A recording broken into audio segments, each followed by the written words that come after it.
So, our video for today, I want to talk about qualities of friendship. I had a therapist last year. Her name was Tamara Carruthers, and we talked about how that trust in relationship in friendship is about trusting that their judgment is clear, that they're a clear-headed person, and also that they're reliable. So their clear-headedness and their reliability cause them to be a trustworthy person. Not walking on eggshells, I could be myself, authentic, living in my truth, versus having strings attached to keep the peace, pressure, discomfort, hollowing myself out, which isn't the same thing as holding space.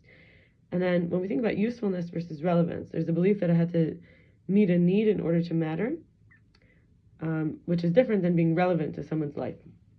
We also want to look at things like consistency, reciprocation, or reciprocity, it's called, safety, and respect. And things like benefit of the doubt, creativity, which can show up as open-mindedness. Someone believes I'm doing my best, which is called benefit of the doubt. Reassurance, even encouragement, and in the spirit of friendship. And where we could open up about things. It's not like things are off limits. The person could always say, I can't talk about it right now, or I don't feel comfortable with that subject. We're not going to be like getting in trouble for bringing it up. Also, including together, talking about God, connecting things to Hashem, trusting the divine path, connecting to the Creator, the higher self, the temporariness of physical life, in order to recognize that we have this oneness. So the person who brings out that oneness in us, that connection to our source.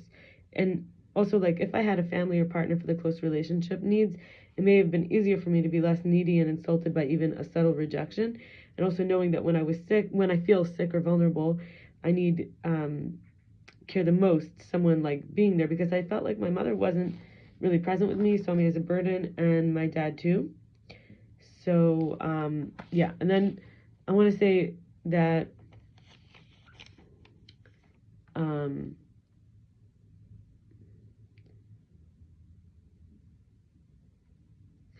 Rabbi Asher Crisp on his website Inter-Inclusion actually talks about 3 possible connections with others. One is something we call selfless dedication.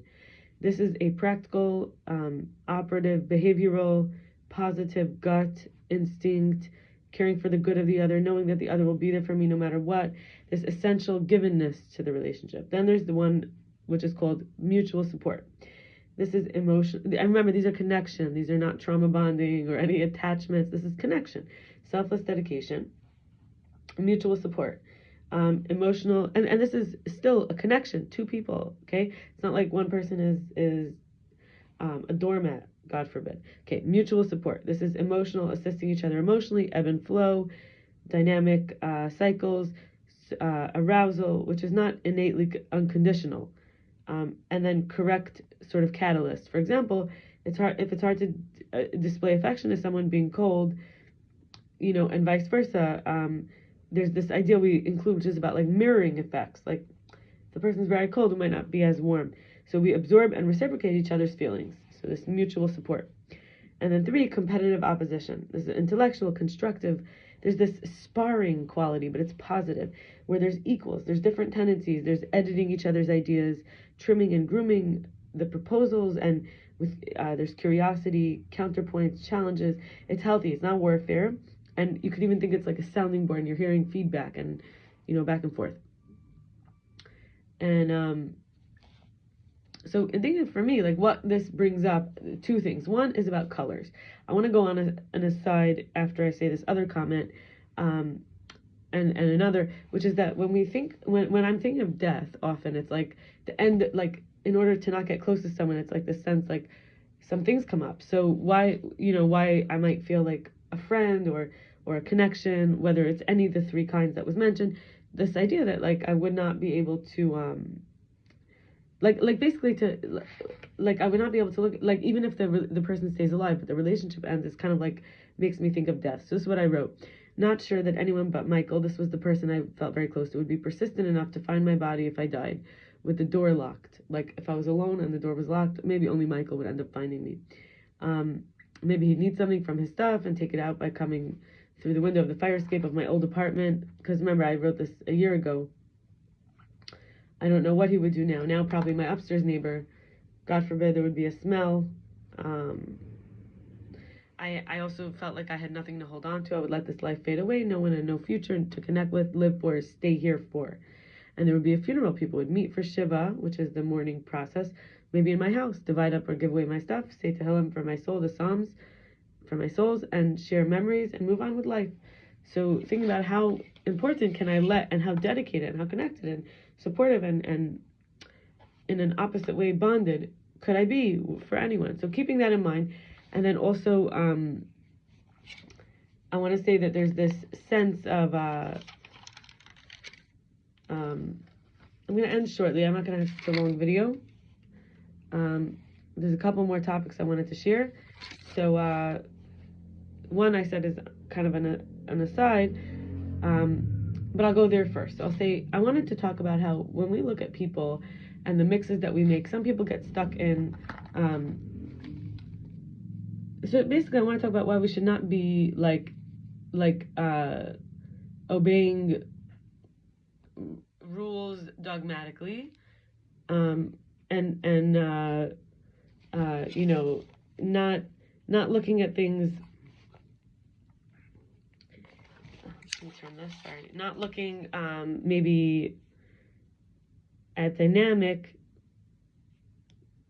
We can't respond. And instead we might get stuck in right and wrong. So, like, in either this or that.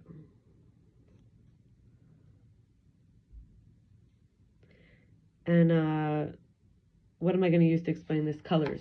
So we have red, yellow, and blue. And then, of course, white. So blue and yellow. So basically my point is that when things get mixed together, they become all these different new things.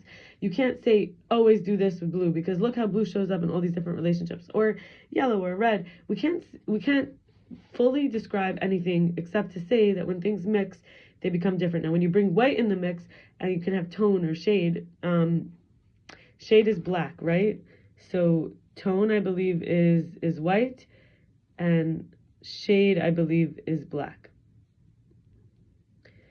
So what tone we have here? So we have blue and yellow make green. So we're starting out with just 3 colors and white. So 3 colors and a modifier. And look, we have 1, 2, 3.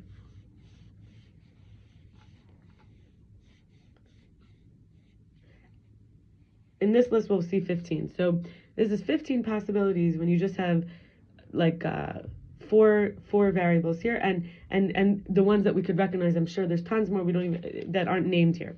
So blue and yellow make green, yellow and red make orange. Now blue and red make purple, white and blue make sky blue, red and white make pink, pink and yellow make peach, yellow and green is chartreuse, blue, green and white is teal, orange, yellow and red is tangerine, green and red is brown, red and blue and yellow is maroon, blue and yellow and white is mint, purple and white is lilac. Lilac plus sky blue, remember we got a sky blue with the white and blue, is lavender. So see, we're starting to make new combinations. Blue and red and yellow together is black. So we could see clearly that it's not always how we might think of it. It is quite often actually very different than it would be if we had predicted, you know, it would act a certain way.